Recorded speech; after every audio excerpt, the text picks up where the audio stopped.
আমি ভেবেছিলাম আমার ঘরে দ্বারকাধীশ, আমার ঘরে বাসুদেব শ্রীকৃষ্ণ এসেছে, আমার থেকে ভাগ্যবতী আর কেউ নাই। কিন্তু তোকে দেখে বুঝতে পারলাম আমার থেকেও বেশি ভাগ্য তোর। কারণ গাছে অনেক ফুল হয়, অনেক ফল হয়, সব ফুল সব ফল গোবিন্দ চরণ পাই। আজকে তুই প্রভুর সেবায় লাগবি, তোর কি ভাগ্য রে। কলার খোসা ছাড়াচ্ছে, আর খোসা ছাড়াতে ছাড়াতে যেই না গোবিন্দ বদন পানে চেয়েছে, তাকিয়ে দেখুন না তার রূপের মধ্যে কি জাদু আছে। ভুলেই গেছে কি করছে সে।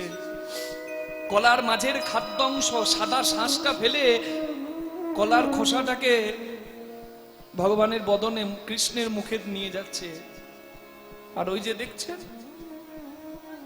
সে ভালো করে জানে যে মা পাগলি হয়ে খেপি হয়ে কলার শ্বাস ফেলে খোসা দিচ্ছে, তবুও মুখটা সরিয়ে দিচ্ছে না। ওই খোসাটা পাবার জন্য মুখটা একটু একটু করে বাড়িয়ে নিয়ে যাচ্ছে। এদিকে কম্পিত হস্তে মা বলে, দ্বারকাধীশ, আমি জানি হাজার হাজার দাস দাসী তোমার নিত্য সেবার জন্য থাকে, জগতে কত রাজা ধীরাজ তোমার সেবা করার জন্য লালায়িত থাকে, হাজার ব্যঞ্জন তুমি স্বর্ণ সিংহাসনে বসে প্রতিদিন সেবা করার জন্য পাও। জানি না কি ভাগ্য করেছিলাম আমি, আমার ঘরে তুমি এসেছো। আমার ঘরে তো হেন দ্রব্য নাই যা তোমার সেবায় লাগে। তবে শুনেছি কালী ও নাগের কাছে যেদিন তুমি গিয়েছিলে, কালী ও নাগ নাকি তোমাকে বিষ ঢেলেছিল। আর তুমি এমন দয়াল, কালী ও নাগের বিষকে নাকি অমৃত রূপে গ্রহণ করেছিলে। আমাকে তুমি যা দিয়েছো আমি তো তাই দেব, আমি তো অমৃত দিতে পারবো না। আমার যা আছে তাই দিলাম, একবার খাও হে আমার প্রাণের ঠাকুর গোবিন্দ হে।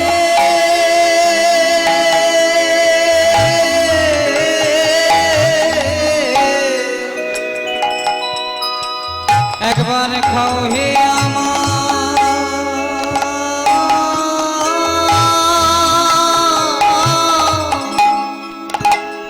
আমার প্রাণে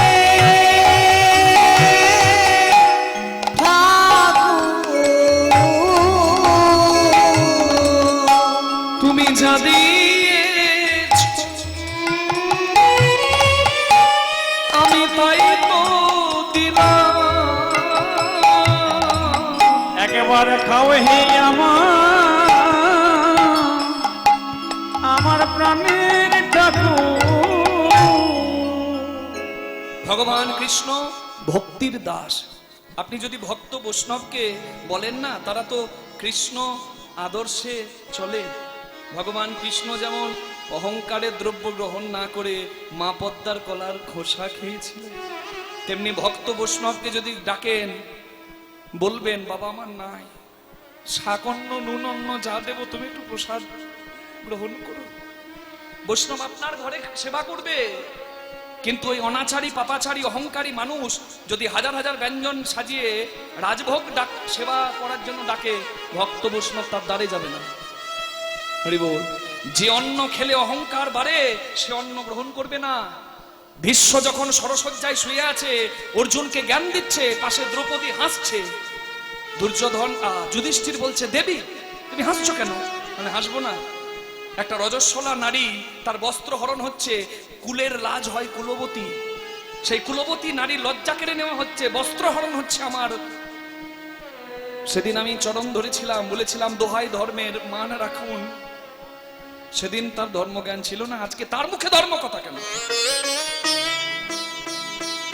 ভীষ্ম বললেন, তুমি ঠিক বলেছ মা, সেদিন আমার রক্তটা বোধহয় বদ রক্ত হয়েছিল, কারণ আমি দুর্যোধনের মতো অহংকারীর রক্তে অহংকারীর অন্নে প্রতিপালিত ছিলাম, তাই আমার জ্ঞান বুদ্ধি লোপ পেয়েছিল। আজকে আমাকে সর্বিত্ত করে দেহের বদ রক্তগুলো অর্জুন বের করে দিচ্ছে, আর তাই বোধহয় আমি সৎ জ্ঞান দিতে পারছি না। তাই গৌর হরি হরি। নারদ মুনি মনে মনে করলেন, যে অহংকারীর ঘরে এলাম, জামাই প্রণাম করেনি বলে শ্বশুরের এত রাগ, জামাইকে দেখে সারবো। এমন শ্বশুর যেন বাবার কালে কারোর ভাগ্যে না জুটে গো। নারদ মুনি বললেন, আমি তো যাব, এর ঘরে তো বেশিক্ষণ থাকবো না, তবে যাওয়ার আগে আমি আগুনটাতে ঘি ঢেলে দিয়ে যাই, আমার যা কাজ আমি করে যাই। নারদ বললেন, শুনুন, একটা কাজ করুন, আপনিও যজ্ঞ করুন, আপনি সবাইকে ডাকুন, আপনার জামাইকে বাদ দিয়ে দিন, হয়ে গেল হিসাব বরাবর। বাহ, একদম ঠিক। আমি করব দক্ষ যজ্ঞ, সবাইকে ডাকবো, কিন্তু আমার ওই ছোট জামাই ভাঙর ভোলা শিব, তাকে আমি শিক্ষা দেব, সে বাদ, তার স্ত্রী সতী সেও বাদ। নিমন্ত্রণ পত্র লিখে দিলেন, আবার সেই পত্র নিমন্ত্রণের দায়িত্ব পড়লো নারদের উপর। ত্রিভুবনে সব জায়গায় নারদ মুনি পত্র দিলেন, শ্রীহরি শ্রীহরি বলি ছুটিতে লাগিল, ছুটিতে লাগিল, শ্রীহরি শ্রীহরি বলি ছুটিতে লাগিল, ছুটিতে লাগিল। ত্রিভুবনে গিয়ে পত্র, ত্রিভুবনে গিয়ে পত্র, নারদ সবারে দেখাইল, সবারে দেখাইলো, সবারে দেখাইলো, সবারে দেখাইলো, সবারে দেখাইলো, সবারে দেখাইলো।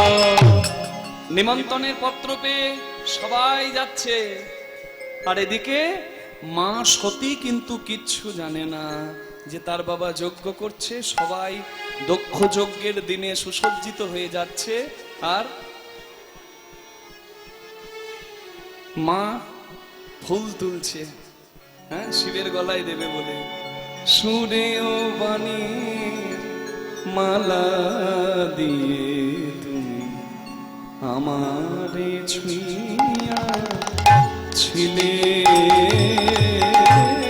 সুরের বাণী মালা দিয়ে তুমি আমারে ছুঁইয়াছিলে, সুরে ও বাণীর মালা দিয়ে তুমি আমারে ছুঁইয়াছিলে, সুরের বাণী মালা দিয়ে তুমি আমারে ছুঁইয়াছিলে। অনুরাগ কুম দিলে দেহে মনে, বুকে প্রেম কেন নাহি দিলে, আমারে ছুঁইয়াছিলে, সুরের বাণী মালা দিয়ে তুমি আমারে ছুঁইয়াছিলে, আমারে ছুঁইয়াছিলে। জড়ায় ধরিয়া কেন ফিরে গেলে, বলো কোন অভিমানে, কেন জাগে না আর সে মাধুরী রসয়ানন্দ প্রাণে, রসয়ানন্দ প্রাণে। তোমারে না বুঝেছিল আমি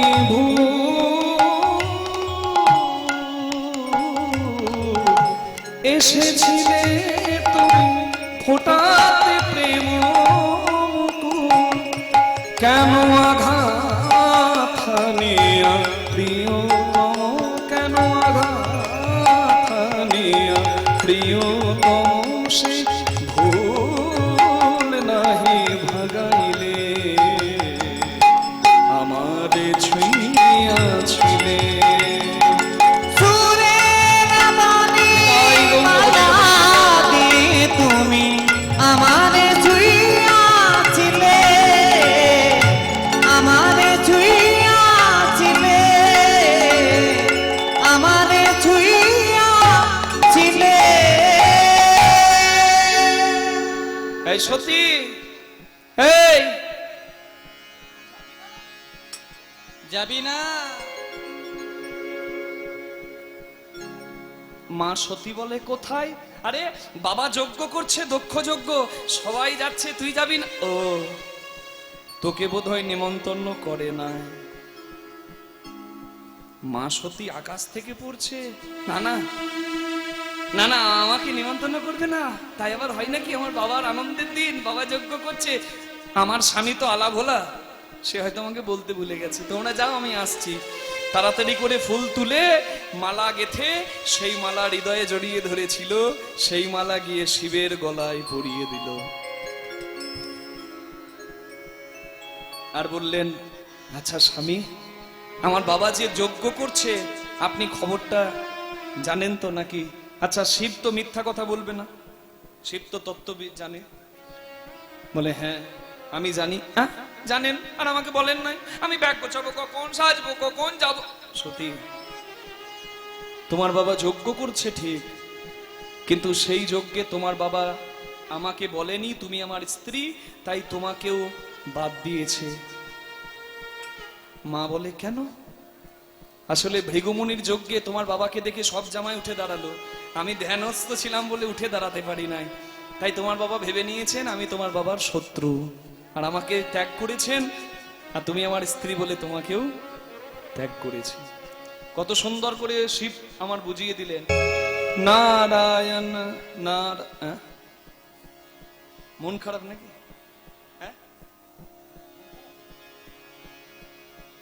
মন না, এখানে নয়, ওইখানে। নারদমুনি গিয়ে বলছে মন খারাপ মনে হচ্ছে।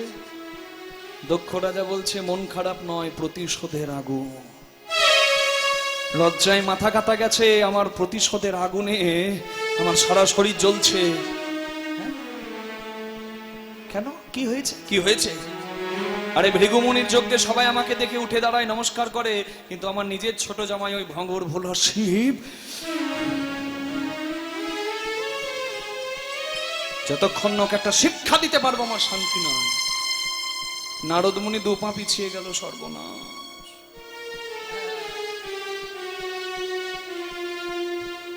যিনি প্রকৃত বৈষ্ণব হন, ভক্ত হন, তিনি দেখবেন অহংকারীর বাড়ির অন্ন তো দূরের কথা, জল গ্রহণ করেন না। দুর্যোধন হাজার ব্যঞ্জন সাজিয়ে ভগবানকে ডেকেছিল তো, ভগবান গিয়েছিল কি? যায়নি। দুর্যোধনের ওই হাজার ব্যঞ্জন সাজানোর মধ্যে অহংকার ছিল যে আমি এমন খাওয়াবো ওই গোয়ালার বেটাকে। পাণ্ডবরা কি খাইয়ে বশ করেছে, এমন খাবার খাওয়াবো চোখে দেখে নাই ও। আজকে আসতে দাও, বশ করে ছাড়বো। জগৎকে যে বশীভূত করে, ব্রহ্মমোহন লীলার দ্বারা যিনি ব্রহ্মাকে বশীভূত করে দিতে পারেন, তাকে বশ করবে দুর্যোধন। দুর্যোধনের অহংকার। আর এদিকে স্নান করে বিদুর স্ত্রী মা পরাশরী, মা পদ্মা ফিরছিলেন একটা কাপড়ে। দরিদ্র তো, মন্ত্রী হলে কি হবে, ভিক্ষাবৃত্তি করতেন। এমন মন্ত্রী আজকাল আতস কাঁচ দিয়ে খুঁজলেও পাবেন না বাবা। মন্ত্রীর যে কুড়ে ঘরে বাস আর ভিক্ষাবৃত্তি হয় কর্ম, এটা আপনি এখনকার দিনের মন্ত্রীদের সঙ্গে মেলাতে পারবেন না। তবে মন্ত্রী ছিল, যে মন্ত্রীর নাম হস্তিনাপুরের রাজমন্ত্রী বিদুর, দাসীপুত্র বিদুর। সেই বিদুর স্ত্রী মা পরাশরী দেবী স্নান করে একটা কাপড়ে ফিরছিলেন, একটা বসনে ফিরছিলেন। কোন রকমে নিম্নাঙ্গের ঊর্ধ্বাঙ্গের লজ্জাটা ঢেকে স্নান করে ঘরে যাচ্ছে। আর রাস্তায় দেখছে বাসুদেব শ্রীকৃষ্ণ দ্বারকাধীশ যাচ্ছে দুর্যোধনের। সে খবর পেয়েছে যে দুর্যোধন আজ গোবিন্দ সেবা দেবে, হাজার ব্যঞ্জন দিয়ে দাঁড়িয়ে দাঁড়িয়ে মা আমার কাঁদে, আমারও বড় স্বাদ হয় তোমাকে সেবা দেব, কিন্তু আমার ঘরে হেন দ্রব্য নাই যে দ্রব্য দিয়ে আমি তোমার সেবা দেব। পরে যদি এমন জন্ম পাই, যদি ভাগ্যবতী হই, তাহলে তোমার সেবা দেওয়ার মতো একটু সৌভাগ্য দিও। এই জন্মে তো হলো না, যদি কখনো পারি। ওইদিকে দুর্যোধনের অহংকার, আর এদিকে মা পদ্মার চোখের জলে ডাক। ভগবানের কাছে প্রিয় কোনটা? ভক্তের ভক্তির ডাক। পত্রং পুষ্পং ফলং তোং যো মে ভক্তা প্রযোজ্যতি তদহং ভক্তি প্রতুষ্ণামি প্রযোজ্য। ভগবান এলেন রথ থামিয়ে, রাজপথে থেকে ছুটে এলেন মায়ের কাছে, হাত ধরে বললেন, পিসিমণি কি ভালো সময় তোমার সঙ্গে দেখা হলো, এই দেখো না আমার বড় খিদে পেয়েছে, তুমি চলো না কিছু খাওয়াবে। না বাবা, হ্যাঁ দুর্যোধন কত কিছু সাজিয়ে রেখেছে, তুমি আমার ঘরে যাবে? আমার ঘরে কিছুই নাই তোমাকে দেবার মতো, আমি তোমার কাছে কি প্রতিদিন আসি? আজকে এসেছি, ফিরিয়ে দেবে, চলো বলছি। ভগবান হাতটা ধরে নিজেই চলে এলেন বিদুরের পর্ণ কুটিরে, মানে কুড়ে ঘরে। ভগবানকে বসতে দেবার জায়গাটা নাই, মা পদ্মা লজ্জিত হয়ে গেল। আহা, ভক্তের লজ্জা বুঝে ভগবান বললেন, পিসিমণি গো, আজ তোমাকে দেখে, আসতে মা, আজ তোমাকে দেখে দূর থেকে আমি দাঁড়িয়ে গেলাম। কেন জানো? কারণ তোমাকে দেখে আমার দূর থেকে মনে হলো যেন আমার মা যশোদা। জানো পিসিমা, আমি বৃন্দাবন ছেড়েছি, মথুরায় গেলাম, দ্বারকাধীশ হলাম, কিন্তু যে ভালোবেসে, যে যত্নে মা যশোদা আমার মুখে তুলে দেয় নৈবেদ্য, অমন ভালোবাসা আমাকে কেউ দিল না। আর আমি যে ভালোবাসার কাঙাল, তুমি কি তোমার কোলে বসিয়ে কিছু আমায় দেবে? আহ, বসতে দেবার জায়গা নাই, ভগবান বসে গেলেন মাতৃতুল্য পিসিমণির কোলে। ভগবান ঘামছে, ভগবানের ঘাম দেখে মনেই নাই মায়ের যে লজ্জাটা রাখতে হবে না, ঊর্ধ্বাঙ্গের বসনটা নিয়ে ভগবানকে পাখা করছেন, লজ্জাটা গোবিন্দ চরণে সঁপে দিলেন। ভগবান তো রসিকেন্দ্র চূড়ামণি, পিসিমণিকে বলছে, পিসিমণি তোমার হাওয়া দিলে, তোমার হাওয়া খেলে কি আমার পেট ভরবে? বাতাস খেয়ে পেট ভরে? দাও না, কি আছে, বড় খিদে পেয়েছে তো। দেখছে এক ছক কলা, পাকা রম্ভা কদলি, কলাটা হাতে তুলে নিয়ে কলার খোসা ছাড়াচ্ছে মা, আর কলার খোসা ছাড়াচ্ছে আর কাঁদছে, বলে কদলি রে। কিন্তু বলুন না, আপনাদের এই শিরাকল নস্কর পাড়ার যদি কোনো জামাইয়ের শ্বশুর ঘরে অপমান হয়, জামাই রাগটা কাকে দেখাবে? বউকে দেখাবে না? তোমার বাবার বাড়ি কোনোদিন যাবো না। তোমার ভাইয়ের এত বড় সাহস, আমাকে অহংকার দেখাচ্ছে। তোমার বাবার অহংকারে পা পড়ে না। তোমার বাবার বাড়ি দুয়ারে কোনোদিন যাব না। তোমার বাবার বাড়ি দুয়ারে সরকার যেতে পারে, দুয়ারে আমি যাব না, বলতে পারি তো। কিন্তু শিব কত সুন্দর বলে দিল যে তোমার বাবা আমাকে ত্যাগ করেছেন, তুমি আমার স্ত্রী, তাই তোমাকেও ত্যাগ করেছে। না না না স্বামী, আপনার অভিমান হয়েছে, আমি বুঝতে পারছি। হতেই পারে না, হতেই পারে না, আপনার অভিমান হয়েছে। আচ্ছা নিমন্ত্রণ যদি নাই বা হলো, আচ্ছা বিনা নিমন্ত্রণে যাওয়া যায় না? বলে নিশ্চয়ই যাওয়া যায়। গুরু বাড়ি যাওয়া যায়, বিনা নিমন্ত্রণে গুরু খুশি হয়। বন্ধুর মেয়ের বিয়ে হচ্ছে, আপনি নিমন্ত্রণ আসেনি, তবু আপনি দাঁড়ান পাশে গিয়ে, বন্ধু খুশি হবে। হরিবোল।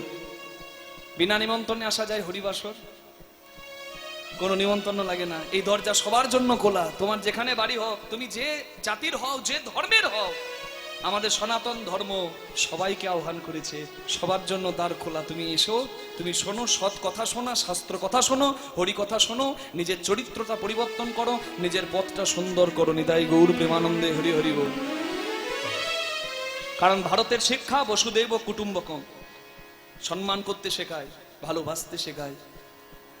হ্যাঁ সতী, নিমন্ত্রণ করতে ভুলে গেলে আমি নিশ্চয়ই যেতাম, কিন্তু তোমার বাবা আমাকে ইচ্ছা করে বাদ দিয়েছে, আর ইচ্ছা করে বাদ দিলে কোথাও যেতে নাই। না স্বামী, আপনার অভিমান আছে, আপনি আপনি অভিমানে এখানে থাকুন, আমাকে যেতে হবে। আমার বাবার এত বড় আনন্দের দিন, এত বড় কাজ, আমি যাব না? না, আমি বলছি তুমি যাবে না, আমি তোমায় নিষেধ করছি, আমি তোমার স্বামী।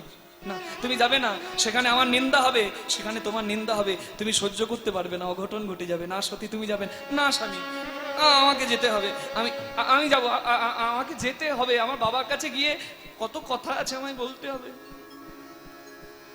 বাবা বলছে, নন্দী ভৃঙ্গিকে তোরা যা, দেখিস যেন কোনো বিপদ না হয়ে যায়। মা চলে যাচ্ছে, মোটা সিঁথিতে সিঁদুর, চরণে আলতা, লালপাড় সাদা শাড়ি, কোনো গয়না নাই, দামি কোনো বেনারসি নাই, তবুও যেন মা কত সুন্দর।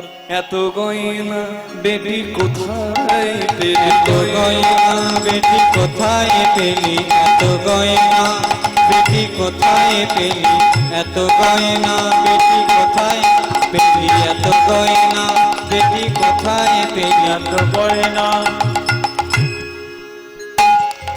শৃঙ্গির ওপর ভৃঙ্গি হয়ে, সিঙ্গির ওপর ভিঙ্গি হয়ে, সিঙ্গির ওপর ভৃঙ্গি হয়ে, সিঙ্গির ওপর ভিঙ্গি হয়ে, সিঙ্গির ওপর ভৃঙ্গি হয়ে, সিঙ্গির ওপর ভিঙ্গি হয়ে, সিঙ্গির ওপর ভৃঙ্গি হয়ে, তুই বাপের বাড়ি চলে। এত গয়না বেটি কোথায় পেলি, এত গয়না বেটি কোথায় পেলি এত গয়না বেটি কোথায় পেলি এত গয়না বেটি কোথায় পেলি এত গয়না অবস্থা তোর আছে জানা,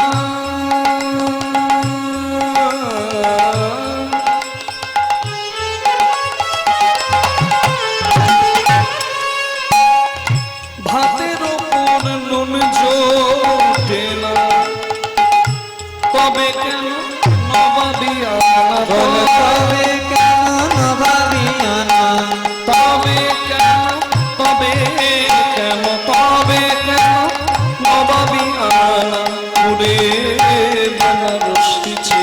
এত গয়না বেটি কোথায় পেলি এত গয়না বেটি কোথায় পেলি এত গয়না বেটি কোথায় পেলি গয়না বেটি কোথায়। ছুটতে ছুটতে মা সতী এসে দাঁড়িয়েছে দক্ষ যজ্ঞের দ্বারে। যেই না মা সতী ঢুকেছে, তার 59টা দিদির মধ্যে কেউ কেউ বলে উঠলো, তুই ছোট মেয়ে, আদরের মেয়ে, তুই তাড়াতাড়ি আসবি, এত দেরি করে এলি? বাবা গো, কত সেজেছিস গো। বিদ্রুপ করলো, কিন্তু কোনো বিদ্রুপ না শুনে মা সতী সোজা চলে গেল মা প্রসূতি দেবীর কাছে। আর মায়ের কাছে গিয়ে মাকে জড়িয়ে ধরেছে। মা প্রসূতি দেবী বলে, মা এত দেরি করে এলি? হ্যাঁ, মাকে গিয়ে একটাই কথা বললেন মা সতী, বাবা কোথায়? ও, এত দেরি করে এলি? যা, তোর বাবা বোধহয় বসে গেছে যজ্ঞে রে, যা তাড়াতাড়ি দেখা করে আয়। মা সতী ভীত সন্ত্রস্ত শঙ্কিত হৃদয়ে এক পা দুপা করে চরণ নিয়ে এগিয়ে গেল দক্ষ যজ্ঞের যজ্ঞপুরীর ভেতরে। চৌকাঠের ভেতরে একটা চরণ দিয়েছে, এখনো একটা পা বাইরেই আছে। দেখতে পেয়েছে বাবা বসে আছে আসনে। কত দুঃখ নিয়ে এসেছে মা, আর এসে ডাক দিচ্ছে বাবা। আর ওই বাবা ডাকটা শুনে ওই পাশ থেকে একজন উত্তর দিচ্ছে, এসে গেছে।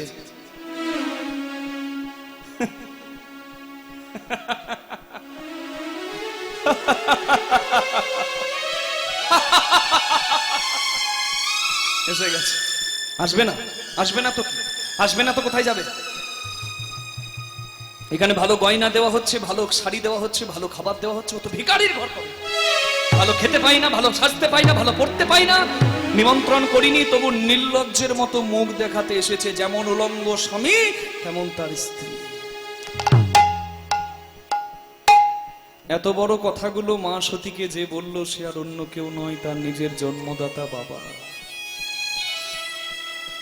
এখানে যত মায়েরা কীর্তন শুনছেন, যাদের বিয়ে হয়েছিল কোনো একদিন, সেই দিনটার কথা আমি একটু আপনাদেরকে বলবো, একটু মনে করবেন। 5টা মিনিট সময় নিচ্ছি। আমি যে কথাগুলো বলবো বিশেষ করে মায়েদের জন্যই বলছি। একটু দেখুন তো আমি খুব মিথ্যা বলছি কিনা। দেখবেন,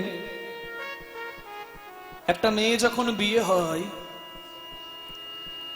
সেই মেয়েটার আশীর্বাদ, মানে সিঁদুর দান হয়ে গেল, বিদায়ের আগে আশীর্বাদ হয়, তখন দেখেছেন সবাই কাঁদে, মাসি পিসি সবাই কাঁদে। একটা পাড়ার মেয়েকে বিদায় হতে দেখে একটা পাড়ার মেয়েও কাঁদে। কে মা কাঁদে না? ছেলেদেরকে জিজ্ঞাসা করবেন যে মেয়েরা বেশি কাঁদে কেন, ছেলেরা উত্তর দিয়ে দেবে, মেয়েদের চোখের জল সস্তা, সব সময় কাঁদে। কিন্তু কথাটা তা নয়। একটা পাড়ার মেয়েকে বিয়ে হতে দেখে একটা পাড়ার মেয়ে কাঁদে কেন? কারণ ওই পাড়ার মেয়েটা সেও জানে যে আজকে ওই মেয়েটার বিয়ে হচ্ছে, যে যন্ত্রণাটা ওই মেয়েটা পাচ্ছে, সেই যন্ত্রণাটা, কষ্টটা দূর করার ওষুধ কোনো কোম্পানি এখনো বানায় না। একটা মেয়ে যখন প্রসব যন্ত্রণা সহ্য করে মা হয়, জানেন ওই যন্ত্রণাটার ওষুধ কি? ওই যে ছেলে জন্ম নিল বা সন্তান জন্ম নিল, মা বলে ডাকলো, আহ, মায়ের যন্ত্রণা কোন দিকে চলে গেল। কিন্তু একটা মেয়ে যখন বিয়ে করে চলে যায় বাবার বাড়িকে বিদায় জানিয়ে, সেই যন্ত্রণাটা দূর করার ওষুধ কোন কোম্পানি বানিয়েছে?